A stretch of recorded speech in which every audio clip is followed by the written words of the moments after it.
This video will be my coverage of the film Temple Grandin, directed by Mick Jackson and released in 2010 for PSY 300 Movies and Madness. This film was, as I said, it was released in 2010 by HBO. Stars Claire Danes as the real-life person, Temple Grandin, who I've pictured here for you. Temple worked with the director and the actors in the making of the film, which is, based fairly closely with the experiences of her real life. This film, it won a number of Emmy Awards since it was a direct-to-TV piece. Mick Jackson won for Best Director, Claire Danes won for Best Actress, Julie Ormond for Best Supporting Actress, and David Strathairn for Best Supporting Actor. This film does a couple of things that usual films about people with autism and other neurodevelopmental disorders don't usually do. First, it does a better job than we typically see in communicating to the audience how non-neurotypical people might see the world and hear the world and experience the world. The director does uses a number of techniques to try and bring you into Temple Grandin's mental landscape. And again, she worked with Mick Jackson in order to make some of those choices about how to present her thinking and her emotional life. Second, it shows people with autism growing across years of time. So the film starts with Temple as a student embarking on college, but you get flashbacks to periods of time when she was much younger. But it's this time period as she's moving into adulthood. Now, we do have depictions on television at the moment of adults with who are on the autism spectrum, but what we don't always get is longitudinal view, that as adults, people with autism do tend to continue to grow and change, and to, in the case of Temple Grandin, challenge the status quo in ways that are healthy. Now, I'm going to play you this background video that is kind of a very short making of piece. I have linked it to the playlist for PSY 300 on my YouTube channel in case the audio is poor.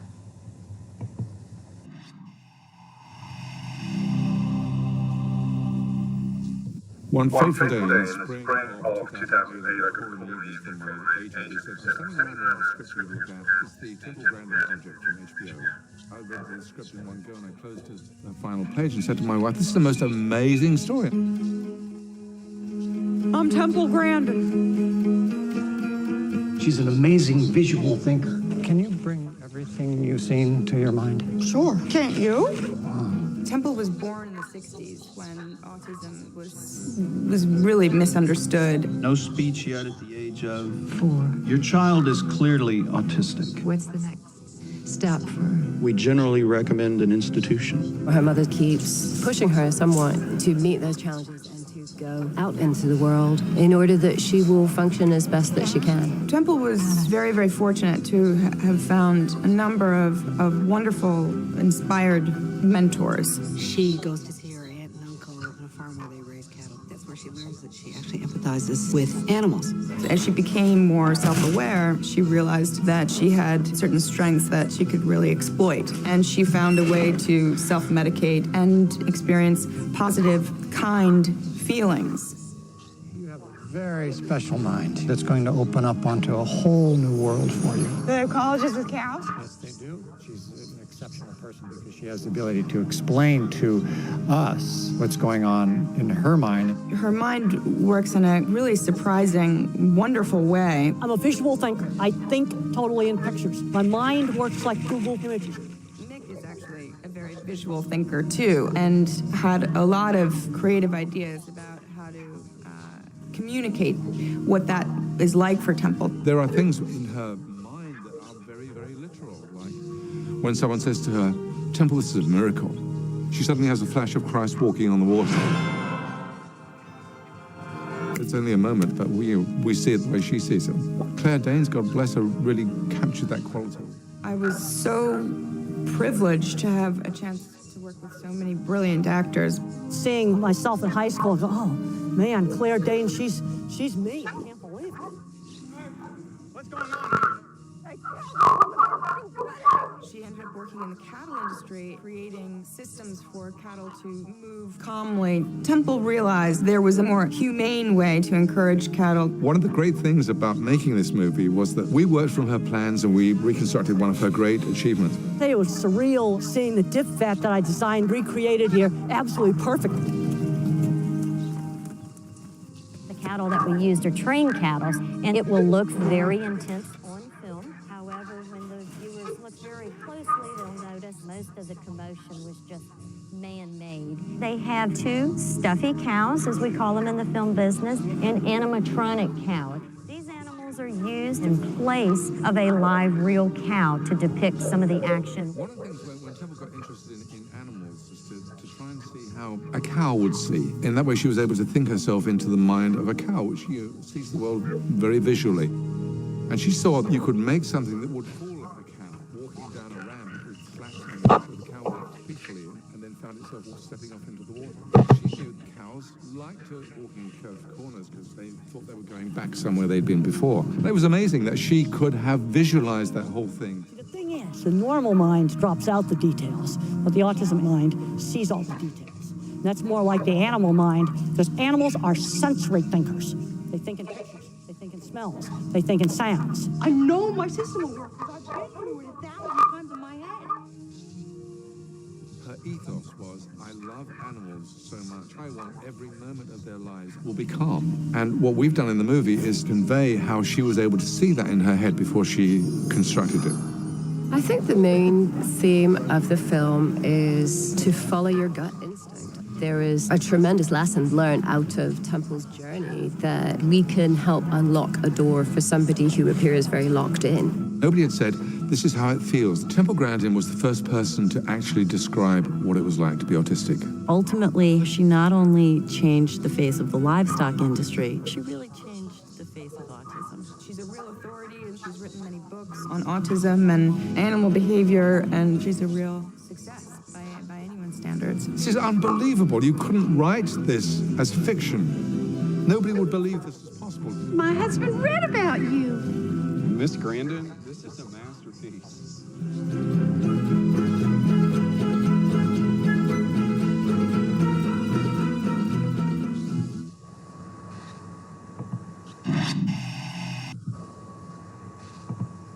Well, there have been a lot of films that have been made. Sorry about the problem with the image there. That's an image from the film Rain Man, directed by Barry Levinson in 1988, starring Dustin Hoffman. There have been a lot of films that have featured characters with either named as having being on the autism spectrum or leaving the audience to infer that they are on the autism spectrum. Another film, What's Eating Gilbert Grape, has long been kind of celebrated as an early film from 1993 depicting a character in his late childhood, early to middle adolescence, who's a bit more on the severe end of the autism spectrum and presenting it in a family context.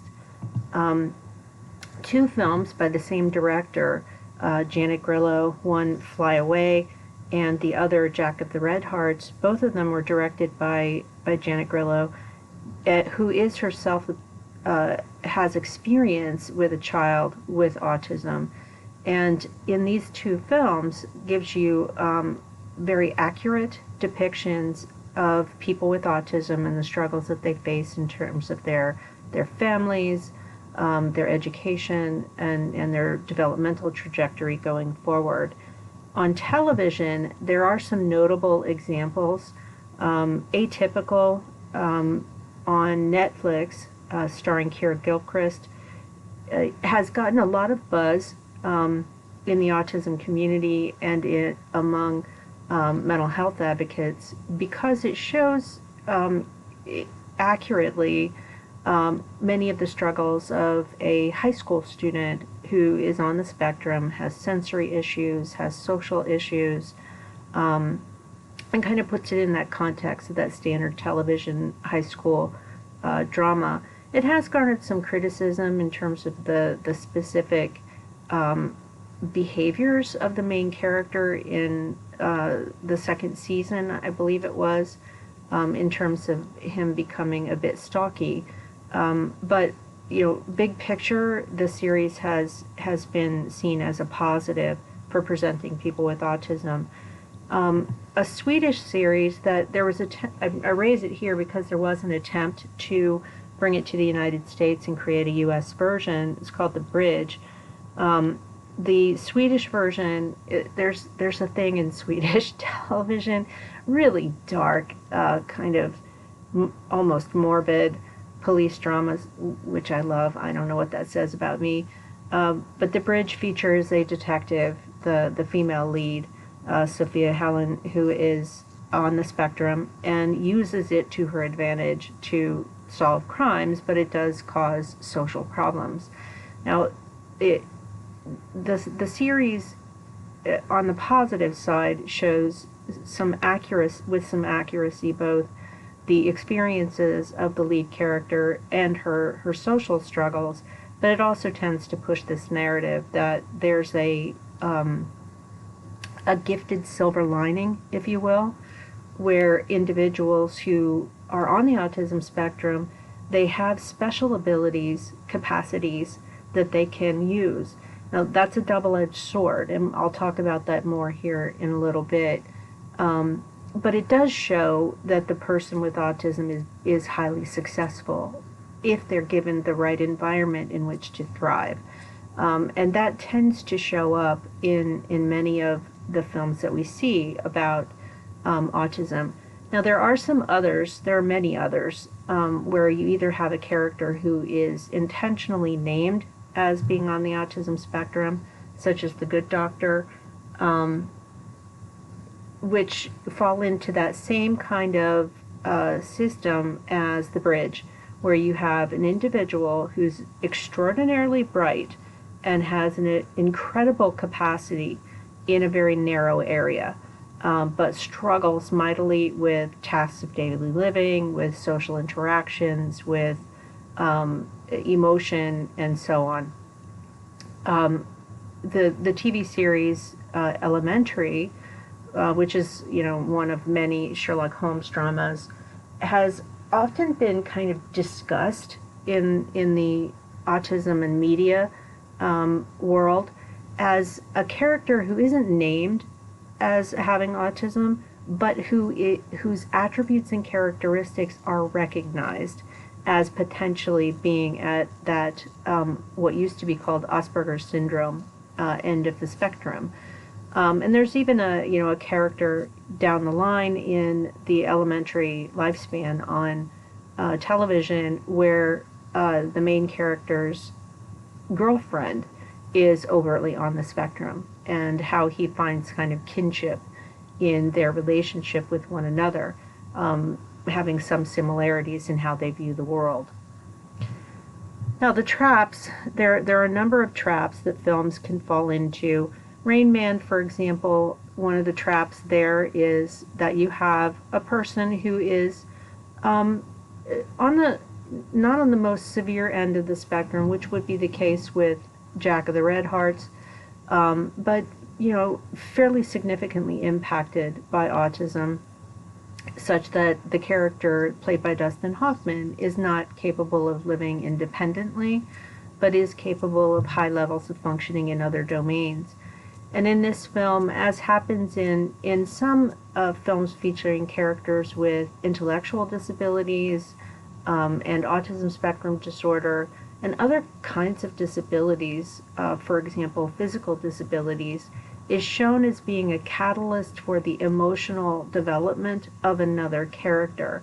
And in the case of Rain Man, Tom Cruise is shown as being a self-absorbed, it's basically what characters Tom Cruise almost always plays, self-absorbed, emotionally immature, selfish, and so on, and holding a grudge. And by interacting with his brother, who has autism, and he comes to know more about himself, he becomes gentler, kinder, more responsible. So there's this tendency, and you'll see this in other genres too, where you have privileged, selfish people who are brought into contact with someone who is not privileged, who bears the brunt of a lot of prejudice and discrimination. And they're presented as simple and straightforward and pure. And in the case of Rain Man, Dustin Hoffman's character doesn't do anything intentional to change Tom Cruise, but his mere presence improves the life of others. And that's a trap, because what it suggests is that you can have the kind of relationship with a person with autism that just by their presence will magically make your life better. I read one commentator once, and it's a very harsh way of putting it, but it is kind of characteristic of the trap. This critic said, it's like presenting the character with autism as equivalent to a really great pet dog who can improve your quality of life if you just learn to love it. And that kind of objectification is problematic. It's seen a little bit in Gilbert Grape, but much more nuanced, much more honest about the problems faced by a family that has multiple layers of issues and challenges. You don't see it in Janet Grillo's films, where she much more honestly shows the struggle that parents have when they try to be supportive and make the best choices they can make for their loved ones who have autism. Now, there has been some research on how people with autism are portrayed in film and television. I'm not going to try to pronounce the names of some of these authors, but I provided you this reading on D2L. I'm going to give you a summary, and I will admit up front I did some copying and pasting and quoting heavily. This is a Dutch study. They looked at a variety of films, and you can see the list of films that they used in the research article. But I'm going to try and hit the bullet points of what they found in looking at these films. Since the article was published in 2018, they were looking at film and television from, I would guess they pulled the data at least 2 or 3 years prior to the time that the article was eventually published. They start their article by stating, a concern that I've shared with you, that inaccurate portrayals of people with autism can increase stereotypes and then turn into prejudice and discrimination in the real world. The fact of the matter is that while we all kind of feel, given the level of activism and the number of characters that we see in television and film, we all kind of feel like we know about autism more than we actually do. And the reason is that we don't typically have a lot of meaningful direct contact with people on the spectrum. Now, some people are different, but even if you have, say, a sibling or a family member or a friend from school, you're still only having contact with one person or maybe a handful of people, and the autism spectrum is very diverse. There are many different ways in which it's expressed. One parent of a person with autism said many, many, many years ago, if you've met one person with autism spectrum disorder, you've only met one person with autism spectrum disorder. You do not know the whole spectrum. So what do people do in order to learn about autism? Like all of the disorders we've talked about thus far, people cite their main source of information about autism is television and film. These researchers looked at 26 films and TV series. They first wanted to look at the match between diagnostic characteristics in the DSM-5 and the portrayals on screen. Now, they talk about, did the character communicate behaviors, and they defined that in terms of the diagnostic criteria, were they hitting all of those criteria? Now, 7 out of the 26, in 7 out of the 26 cases, the characters hit all of the criteria.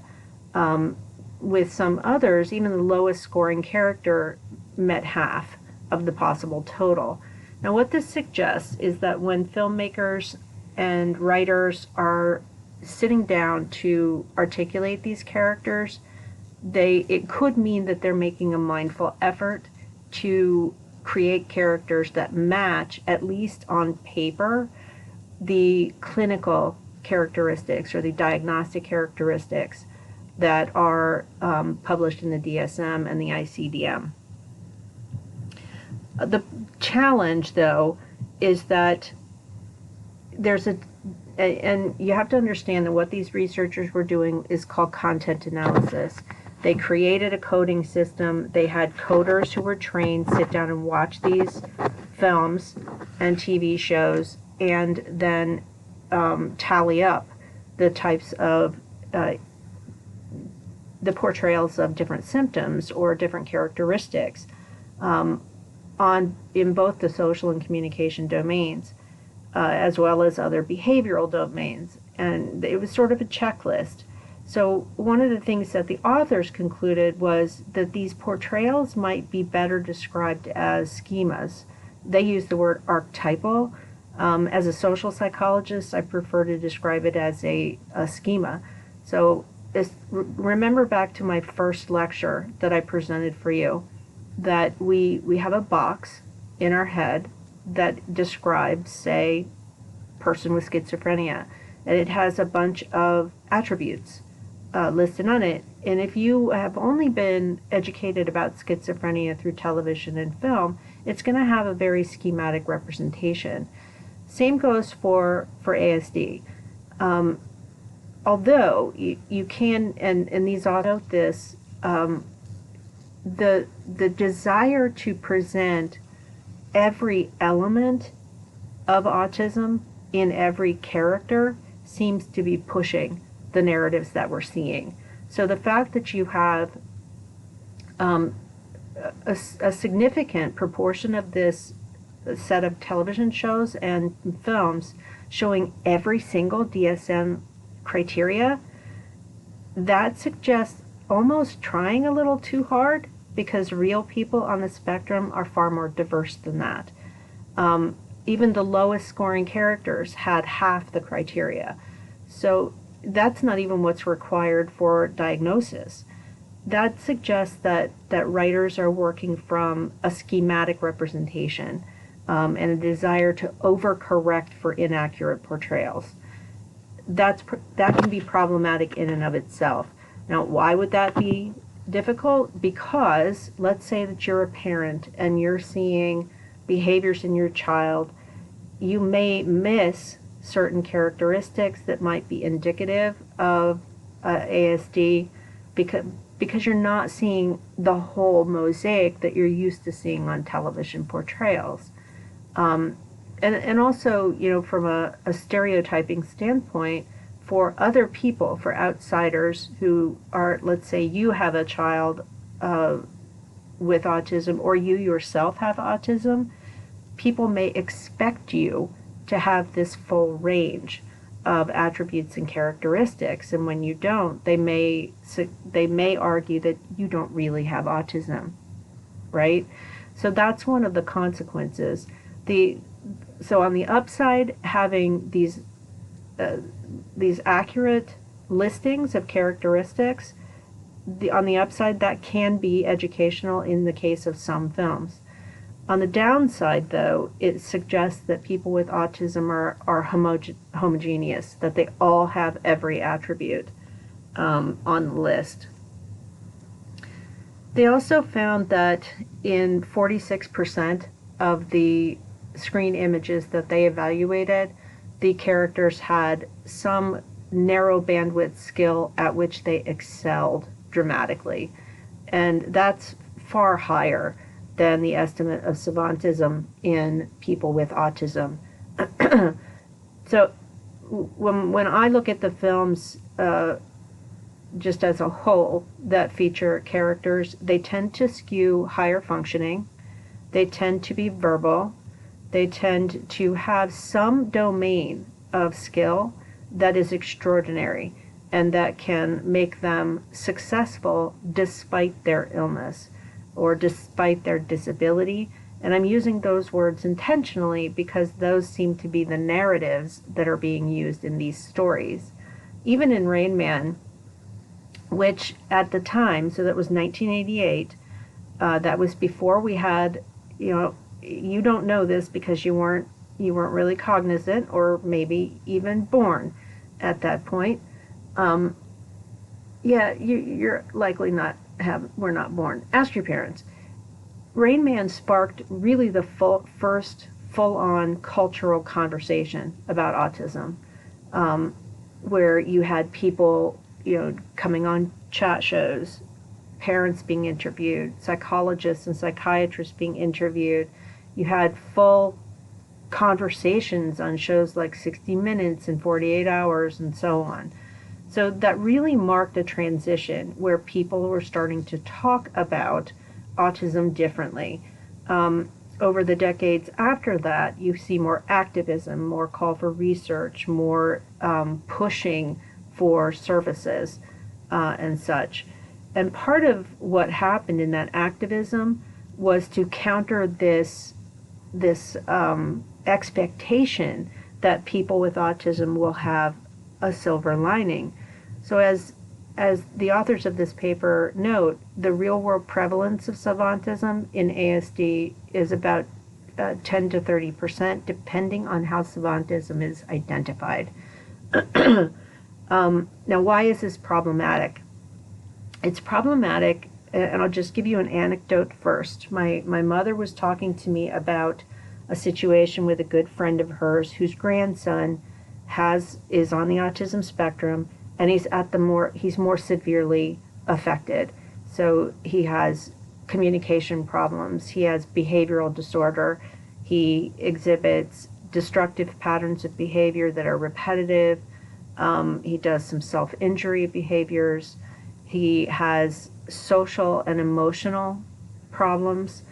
As my mom was talking to her friend on the phone, she found herself saying, well, you'll find that he has some special ability, and it'll probably be in math, right? And I overheard this, and I thought, ugh, Mom, stop. The vast majority of people with autism do not have a special skill that offsets their disability. This idea of looking for the silver lining of the savant skill, like Rain Man's extraordinary memory and computational and musical skills, that just isn't the reality for most real families with people with autism. And that's one of the nice things about films like Jack of the Red Hearts and Fly Away, is that they don't push the narrative that you have a gifted child hidden under the surface of all the autism symptoms. Now, Temple Grandin, you might be saying, well, doesn't she have special abilities?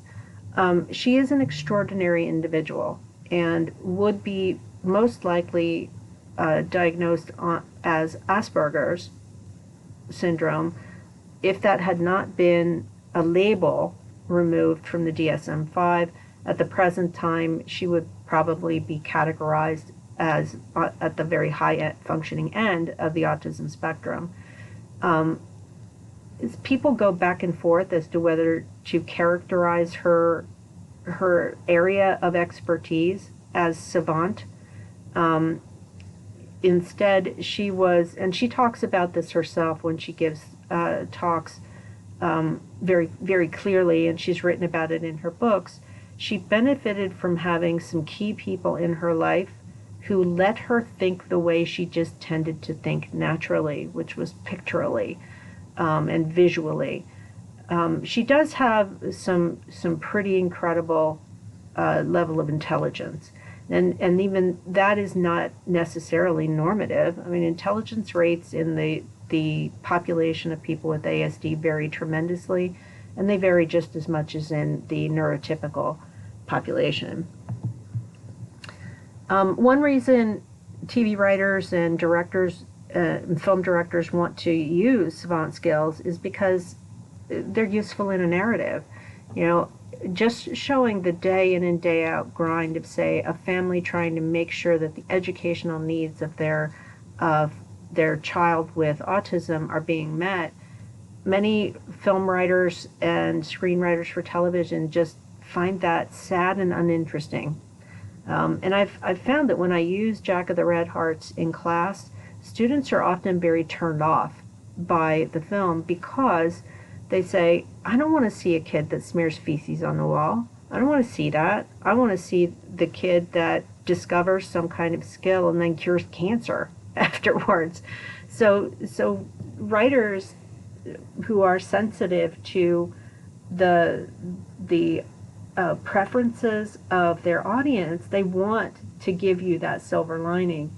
You know, TV shows like The Good Doctor or Elementary are popular for a reason. The lead character, despite their issues with communication and social skills and all of that come with ASD, they are brilliant and they make good things happen dramatically as a part of the narrative. However, it sets up this problem for the schematic representation of ASD in our heads that suggests, you know, let's say you see a family and they have a child with autism and you don't see the savant skill. The question then becomes, what is that family doing wrong? What have they done that has covered up or masked this child's gift? And then it becomes accusatory. So then you start pushing the old narrative that, say, mothers have caused autism in their children, or that parental choices are exacerbating the symptoms of autism. Now, the authors of this article conclude that some representations are educationally valuable, but they also argue that some of them are not. That they push a narrative that is inaccurate or at the edges of accuracy and are more representative of the extraordinary as opposed to the normative. Some characters, for example, are presented as not really getting negative consequences that are faced by real people with autism in their everyday lives, particularly among adult characters. So you see a lot of characters who are, they're kind of buffered from, say, employment discrimination or housing discrimination, from financial problems, because they have some kind of extraordinary skill and they have all these people around them who protect them from the negative consequences. So for example, in some TV portrayals, you have, the friends and coworkers of the character with autism are continuously shown making this person safe and buffering them. In the real world, that backstop just isn't there. So people with autism, even when they're at the high functioning end of the spectrum and live independently, they routinely face employment discrimination, terminations, firing, lack of advancement, because their disabilities are not understood and they're not accommodated for. Also, they note that most portrayals don't show development in a lifespan perspective, and that can be problematic from an educational standpoint. Most portrayals kind of push the narrative, although this is changing. And on television, you have more portrayals of early adults and adults with autism. There used to be a time when most of the characters that we were seeing with autism were early adolescent or late childhood characters, and to some extent that still continues.